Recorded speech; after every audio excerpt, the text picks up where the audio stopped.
Hello, it's the COVID-19 look. I'm sorry, that's got to be shaven off for this afternoon's video. Not this video, another video, trumpet playing. God only knows I'm going to do my hair. Look at it. Oh Christ. Look at this. Anyway, found a hat. Keeps sunburning on top of my head because I'm bald. And it keeps going a bit scabby. I suppose you didn't really want to know that, but it's doing my head in, literally. And I've got my fingers in the way now. Oh. Anyway, another little update for today. It's coming up to 2 o'clock, I think, on Monday the 1st of June. I hope the leak thing I did before this was okay. As you can tell, I still haven't got my tripod and that ready. So I've been watching some more YouTube uploads. Malcolm, I can't never remember the names of these channels. I'm going to do a list anyway, and I'm going to, each time I do an upload, I'll list them on my description-y bit down below. But I was watching him, I think it was last night, doing, I think he was doing his runner beans, and the way that he'd set up 2 cameras, obviously one facing him and one further up, and obviously he's got them both on video at the same time, and then I assume he's using some form of software the same as I am now, when you can dip in and out, so you get a much better perspective. I was still old school at this moment in time, still lots to learn, hence why I'm a little bit funny. Anyway, I'll catch you in a little second. I've just had a message off my daughter, so hopefully she's coming down for some ice cream, or with ice cream should I say. So I'll catch you in a minute. Bye guys. Hello again, back again. Yes, daughter's coming down with some ice cream. Yum yum. I haven't had ice cream, believe this or not, since 2013. Which is the last time I was on, I think I was in the Isle of Wight on holiday. So I haven't had an ice cream since then. That's 7 years ago. They're still as good as they were. Oh, I used to love the vanilla ice cream with chocolate, thick chocolate around the side of it, like a Magnum. Or the old advert, Choco Ice and Chips, when Mum was in hospital. That's a good advert. That's for the UK people, I would have thought. I don't know whether they had that advert abroad. But if anybody's old enough to remember that advert, please comment below. I think his mum's in hospital having another child or something like that, and his dad's been left in charge of their little kid. And I think he says, what we got for tea? And it's basically Choco Ice and Chips, and his dad basically says to him something like, don't tell your mum. It's trying to point out that the dads haven't got a clue about cooking. I don't know whether I agree with that totally, but I can see where they were coming from. I think that was probably in the 80s. Show my age now. Anyway, I thought I'd do a quick little update on these AirPods again, because people have mentioned them, especially on the allotment site I'm on, because some of them watch my YouTube videos and they come and ask me about certain things that I show, and this is one of them. Yes, AirPods, made in Scotland from recycled plastic. Kew Gardens use them. And for those overseas, Kew Gardens, if you don't know, and please don't take this that I'm being facetious when I say if you don't know, Kew Gardens, great place in London, and they grow some absolute huge trees as well as obviously all kinds of plants. They actually asked this particular company to develop this, or develop a larger one, shall we say, so they can actually start their trees out in. So you can imagine the size of these, they're huge, and they can transport the trees then to the different parts of the site. And they unravel these, and literally what they are is plastic, obviously, and you just fold them over, clip them over, and there's a little screw, just bear with me. There's a bottom to them. You put the bottom in, and then you get this. It literally just screws into the side. It just literally screws in there, and it locks it, and you fill it with soil. And what you have to do with these, you've got to make sure when you put the soil in that you pack it around the bottom and the sides quite tight to get into all these little grooves. Okay, see that? And you've got to do these the right way around as well, because there is a way, because that's inside out. That's the right way. Holes pointing out this way. What happens is, it sends down the roots go out towards the sides, and as they come through these holes, they hit the air and the root dies off at the end. The plant then sends out another root. So what you get, you don't get root bound plants, or pot bound should I say, sorry. And you get a vertical stem and sort of horizontally kind of roots, etc. They work on the root trainers that we tend to use for runner beans and that kind of thing. We've got the packs that you open up. But these are, like I say, can be reused. I've had these for about 4 years now. And you can stack them and they're reusable. Made from recycled plastic again, which is a good thing. They're about £1.60 or something like that for the smaller ones each. But I've used them for ages and they're brilliant. They get a really good root structure. So, see if I can do this one-handed. These are some plants, some butternut squash plants I had spare, and somebody wants some. I've no problem with them having them, but I want the containers, you see. So I'm going to take them out of these containers and put them in just standard pots for them. So I'm going to show you, if I can, one-handed. So basically, there's the bottom, as you can see. Yeah. So let's see what. Oh, we've got. And in this one, I noticed we've got 8 beans. So I must have dropped a bean seed in there by mistake. So they got a bonus. Don't know what type of bean it is. I think that's a runner bean by the looks of it, the thickness of it. I don't think it's a blue like cobra. Anyway, so you just unscrew this. This is where the soil goes everywhere. Now I have dampened these. There you go. Okay. And then you literally just peel it. Now, as I said, I'm doing this one-handed. As he nearly drops the. So as you can see, it unpeels. Let's see if I can do this. It unpeels.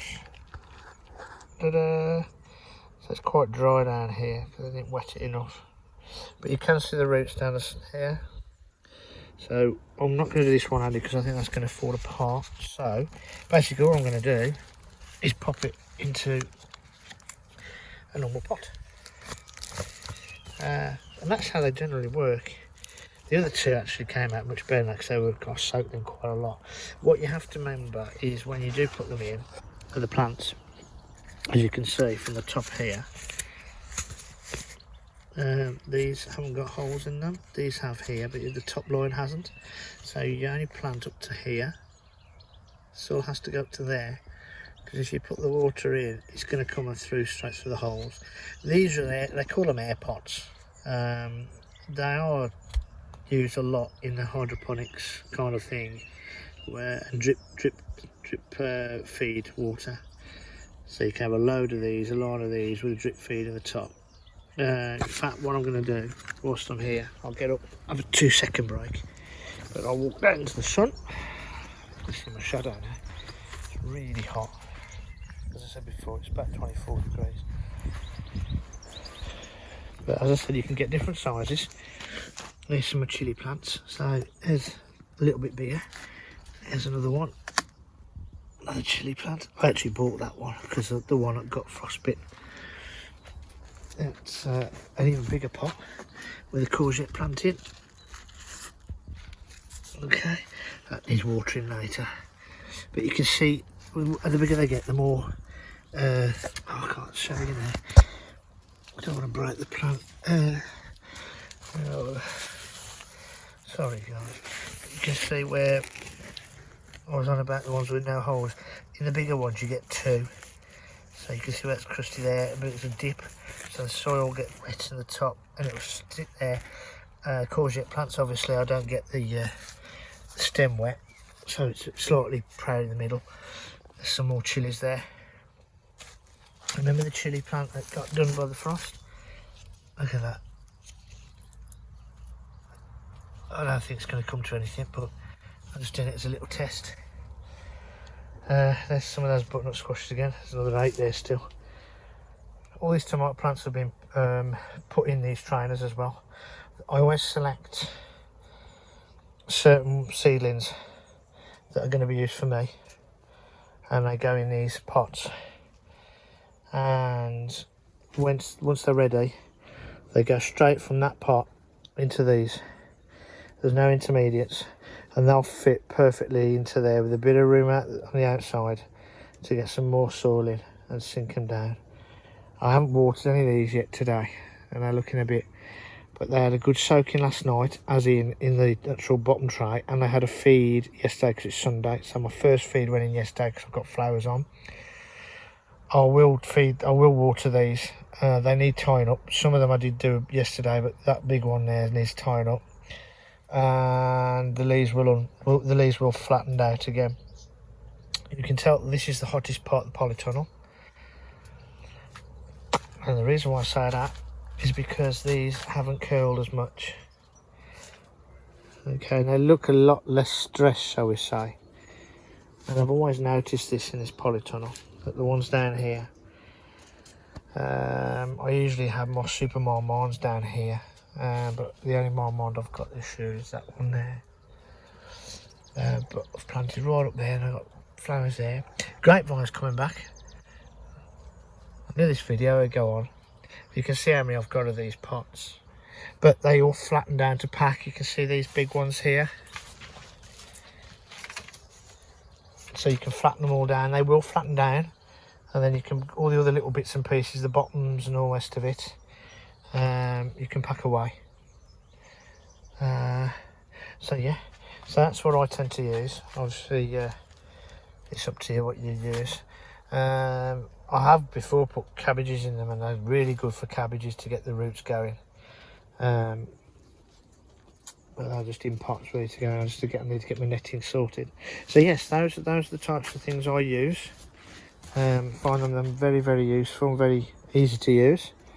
I don't see them very often on YouTube any longer, but Geordie Giant got me into those. I saw him, but he did a lot of aquaponics, or whatever you call it, and all that type of stuff. And I just thought, well, that looks a good idea, because I like the way that you can transplant things without disturbing the roots.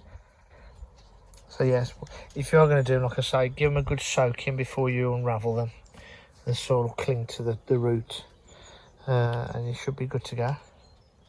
So, without further ado, I will get these potted on for this young lady that wants to drop them off at her house. She lives down the road from me, and they'll end up looking like that. Now I've got to label them because there's 2 different types. I can't remember the name of those, but they're on there.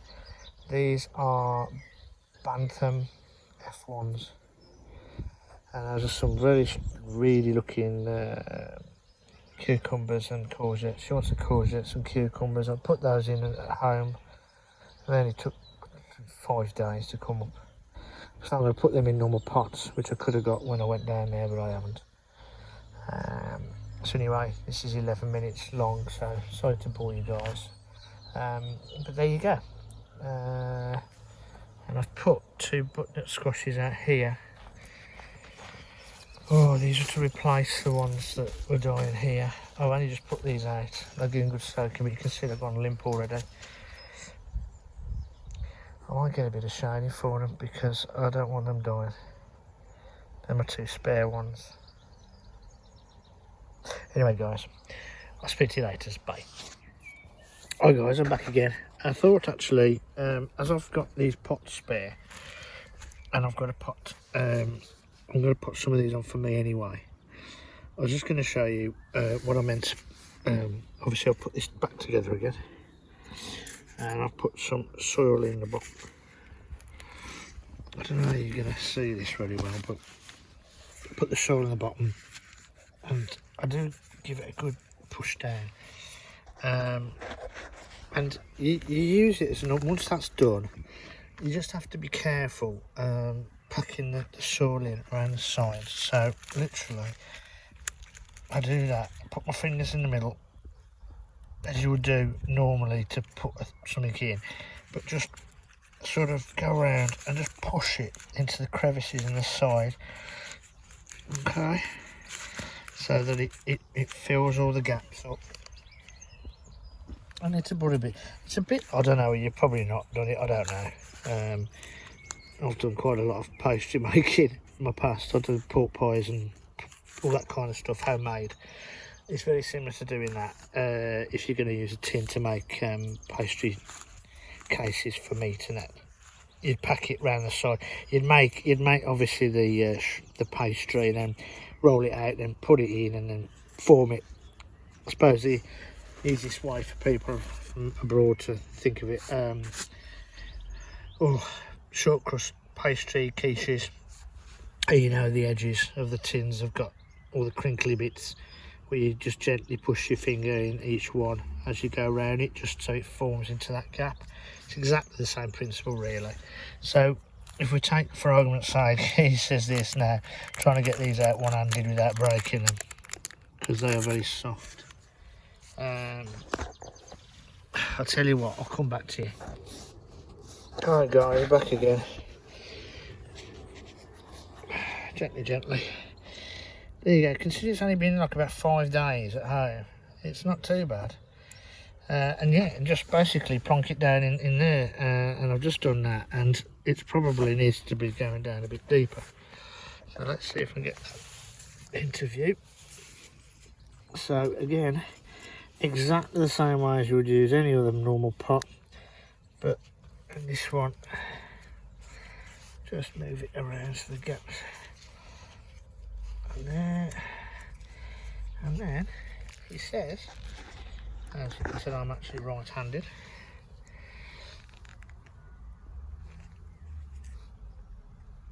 Just gently tease him down, and then fill it up as you normally would. There's nothing rocket science about that bit, so I'm not going to bore you to tears with that. But basically, that's what you're doing on each one. And then you water on the top. The only thing with these, if you want to water from the bottom, you've got to remember there's going to be a gap. As you can see, the bottom there's a gap, and the roots aren't necessarily going to go down the bottom there. So if you're going to, you can still water from bottom, but the tub or the container you're going to put it, you're going to have to put it water-wise up to a good height, up to about here, and then it will do the normal process. You just got to be careful of that. Once the roots are out through the bottom, they're absolutely fine, and that's what a lot of people use these in water trays or hydroponics, etc., with the solution underneath running. So once the roots have come out the bottom, which they will do inevitably, they will in the end come through the bottom, then they'll obviously be into a reservoir of some form of liquid with nutrients, etc. Anyway, there you go guys, and see you later. Bye. Oh, hi peeps. Just a very quick upgrade. I've watered everything in the polytunnel now. It's about 9:30 on the night now. Water everything that needs to be watered in here. And everything on the top was watered earlier. I'm not even going to bother netting this, I don't think. Or should I? Oh fuck it, no, I'm going to do it. No, I'm going to do it. Sorry language. I'll try and bleep that out. Do apologise. I just had a tired day today. Because now more, look, I probably won't bloody do it for the first time, and the bugging bloody pesky figging pigeons all look at them. I mean, I think they are pigeons or seagulls now. They'll just obliterate the place. So now I'm going to cover it before I go. Everything else is looking the same. All of this is looking much the same. You saw the leek's been going in early today. As best I could do one-handed. Everything else is the same really. I haven't had a chance to do my dad's thing, paint it yet, but it will be done. The biggest thing is that I put some stuff on for somebody that wanted some courgettes and some other bits and pieces. You would have seen from yesterday, it's upload that pathway being done up there. But today I've took this out of the shed. I wasn't going to open it, but sorry, before it falls off the hinge totally. The shed is empty apart from those two shelves and a few bits and pieces. It has, I think, because I've took the stuff out of this side, which was probably weighing it down a bit, it has moved a bit, so the wonky donkey shed is still wonky donkey. But I think now, with all of that out, I can get my hydraulic jack on it, this end, and hoik it up, put some more bricks underneath it temporarily, and try and straighten this corner up. It's this corner, it's leaning this way, if you know what I mean. If I can do that, I can get that straight up. I'm not going to buy a new shed for the plot. It's just not, I can't afford it, and it's just not worth it. If I can just move it to get a new base put up, I can build a new base. So I don't think my building skills are that bad, are they, guys? And if they are, just tell me. But I think I can get that nice and level. And so what I'm going to do, if I can get it as level as I can to start with temporarily, dig that bit out there, because I'm going to use that as a storage area as well. I've got some more of this I think it's 3x3, is it, or 3x4? Anyway, whatever it is. And I can shore that up then. And I mean, I've got some decking boards at home, so if I could sink some of those down and put some decking boards across the floor, at least that's flat and square, and then that can just sit back on top. It's a good shed. It's a proper one, like I've said before, with proper bolts in the corners, not this bloody screwed together. That's got to be, I reckon, that's an old shed. The way it's been designed with them bolts in, you don't see that. They're all flat pack rubbish now. That's got blooming massive bolts straight through the corners, and the uprights are 2x3s anyway. So 2x3s, say. Although I might have been born in 1969, going through the chain, shall we say. Centimetres, millimetres, inches, pounds, feet. Oh, I had to learn both. Used to do my head in, and then I went and did engineering, and then they changed it into millimetres. I just got used to centimetres. I don't know, it's only another zero on after or whatever, but bloody hell, just something else. Dad's rebar's doing great still. As I said, I will get his sign done, definitely. As I said before, it's going to be all painted up, all neat and tidy. I'll do a bit of drawing tonight. I haven't done any drawing for 30 years. Proper drawing. Some illustration work.